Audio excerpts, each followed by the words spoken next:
19 जून को प्रधानमंत्री मोदी ने बिहार में नालंदा यूनिवर्सिटी के नए कैंपस का उद्घाटन किया और इसके साथ ही 800 साल के लंबे इंतजार के बाद नालंदा अब साकार रूप ले रहा है। नालंदा विश्वविद्यालय प्राचीन भारत का एक प्रमुख और ऐतिहासिक शिक्षा केंद्र था।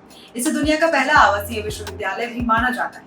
नालंदा का इतिहास शिक्षा के प्रति भारतीय दृष्टिकोण और इसकी समृद्धि को दर्शाता है। इसका महत्व न केवल भारत के लिए बल्कि पूरे विश्व के लिए अनमोल धरोहर के रूप में। करीब 800 साल पहले बख्तियार खिलजी ने नालंदा को तबाह कर दिया था। अब एक लंबे इंतजार के बाद इस शिक्षा का केंद्र नया इतिहास बनाने जा रहा है। इस वीडियो में हम आपको नालंदा विश्वविद्यालय के बसने, उजड़ने और फिर बसने की 1600 साल पुरानी कहानी से रूबरू कराएंगे। इस वीडियो में एक और बात खास है, वो ये कि इस वीडियो में इस्तेमाल की गई कुछ रिसर्च गूगल का AI assistant Gemini mobile app की मदद से ली गई। तो चलिए आपको बताते हैं नालंदा का गौरवशाली इतिहास। बिहार का नालंदा एक समय दुनिया में शिक्षा का सबसे बड़ा केंद्र था। नालंदा यूनिवर्सिटी की स्थापना 450 ईस्वी में गुप्त सम्राट कुमार गुप्त प्रथम ने की।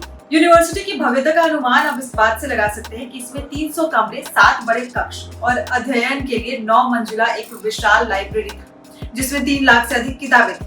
6वीं और 8वीं शताब्दी तक नालंदा का स्वर्णिम काल रहा, जब नालंदा अपनी शिक्षा और विद्वानों के लिए प्रसिद्ध था। नालंदा यूनिवर्सिटी में 10,000 से अधिक छात्रों ने 2,000 से अधिक शिक्षकों के रहने का अनुमान।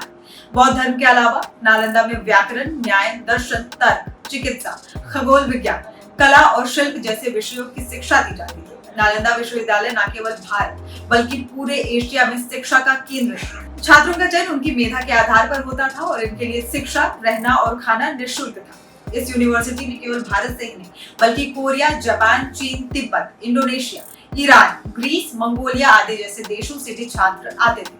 नालंदा के पतन की बात करें तो इसका पतन तब हुआ जब 1193 में बख्तियार खिलजी ने आक्रमण के बाद नालंदा यूनिवर्सिटी में आग लगवा दी। आग ने नालंदा को बर्बाद कर दिया। ये आग खासकर यूनिवर्सिटी के परिसर और इसकी लाइब्रेरी में लगाई गई थी। जानकारों के मुताबिक यूनिवर्सिटी की लाइब्रेरी में इतनी किताबें थी कि 2 से 3 महीने तक वो जलती थी।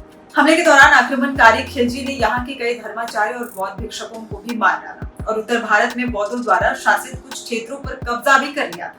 अब प्राचीन नालंदा विश्वविद्यालय की तर्ज पर नई नालंदा यूनिवर्सिटी बिहार के राजगीर में 25 नवंबर 2010 को स्थापित की गई। इस यूनिवर्सिटी की स्थापना नालंदा विश्वविद्यालय अधिनियम 2010 के तहत की गई है। इस अधिनियम में यूनिवर्सिटी की स्थापना के लिए साल 2007 में फिलीपींस में आयोजित दूसरे पूर्वी एशिया शिखर सम्मेलन के लिए किए गए निर्णय को लागू करने का प्रावधान किया गया। नई यूनिवर्सिटी ने साल 2014 में 14 छात्रों के साथ एक अस्थायी स्थान से काम करना शुरू किया। यूनिवर्सिटी का निर्माण कार्य 2017 में हुआ। कई देशों ने निर्माण कार्य में अपनी भागीदारी भी दिखाई। अब आते हैं 19 जून 2024 में। पीएम मोदी ने बिहार के राजगीर पहुंचकर नालंदा यूनिवर्सिटी के नए कैंपस का उद्घाटन किया।